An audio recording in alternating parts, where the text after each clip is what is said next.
All right. The Chemland. Young Whistlepig. This is the Piggyback. This is 6 years. This is 100% rye. And this is the neck pour. You know, I really gotta say, I love the 10-year, but holy shit, does this just reek of rye. Like, I've never had a 6-year, but fuck. Yeah. Well, we're about to find out. It's just, I can't describe the smell. It smells like rye. It smells like if you've ever... It smells like if you bass boosted the smell of rye. Yeah. It's this, yeah. There's no notes to this. There's no... The only note I have is rye. it smells like rye. Yes, it smells like a rye. Oh god, the hangover's back.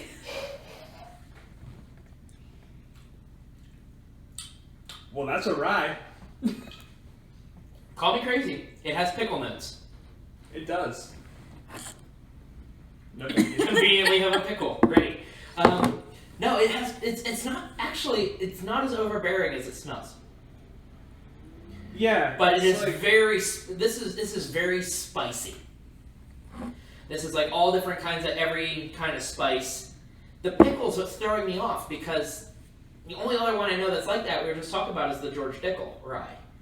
But this is like it's equally like distinct in this.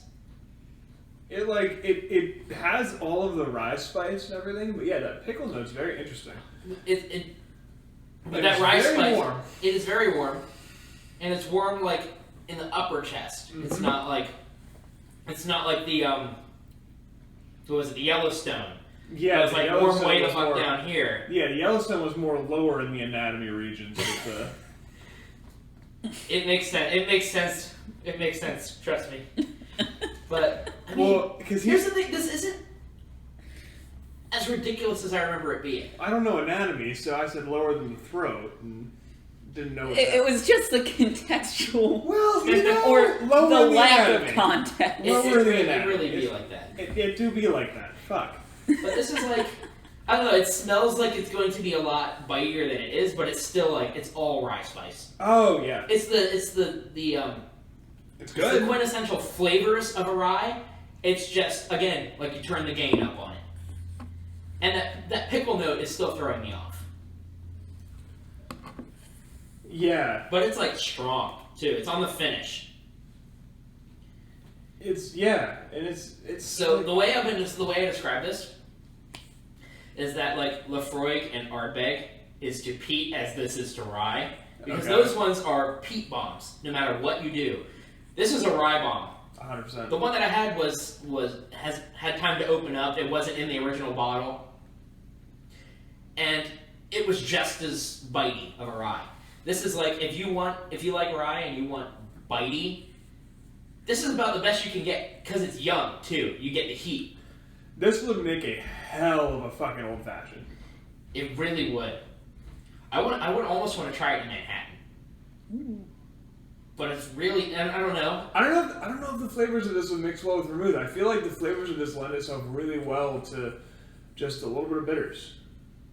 That's yeah. You know what? I can agree that I feel like that would be better. I still would be really curious to try it in Manhattan because I have, and like you can kill me for this, that's fine. But I've had an old fashioned with the 10-year. I won't kill you for that. I don't like the 10-year. I like this more. And that was fucking good. This I feel like would be better. Just because, I mean, the 10-year is already a rye bomb. But a lot of ryes aren't 100% rye. Yeah. Whereas this is. Yes, and this one isn't even all on American rye. This is a blend of American, Vermont and Canadian. And in fact, it's technically considered a Canadian whiskey, not an American, even though it's stocked in the American section everywhere because the rest of the Whistlepigs are Vermont. You know, this is getting more pleasant as I drink it. Yeah, it's like it fucking kicks your teeth out, but like in a good way. Kicks your teeth out, then just lightly strokes your cheek afterwards. Yeah. That's how I like it. it. You're gonna need dentures, but you're enjoying yourself. Well. No, this is. You want to talk about that? And this one, I have a feeling as it airs out, it'll mellow out a little bit, but the flavors are not going to change. Mm-hmm.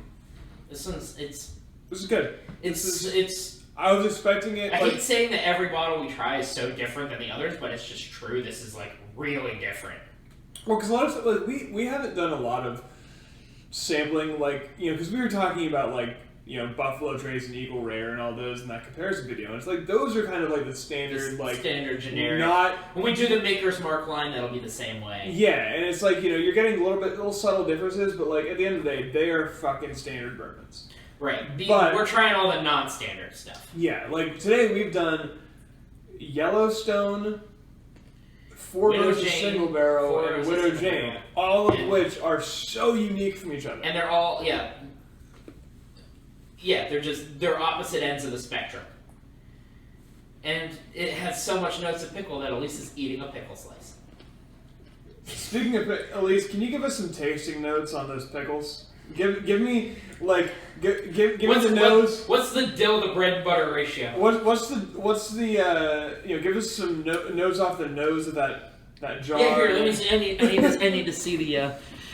We got some classic Vlasic kosher dills pickled spears over here. Thankfully, not the dill holes. God, yeah, we were talking about dill holes the other day. Well, you want to talk about dill holes? It has no artificial dyes, that's worth noting. Oh, no artificial dyes, perfect. I like my pickles to be naturally colored. Giggity. And, Excuse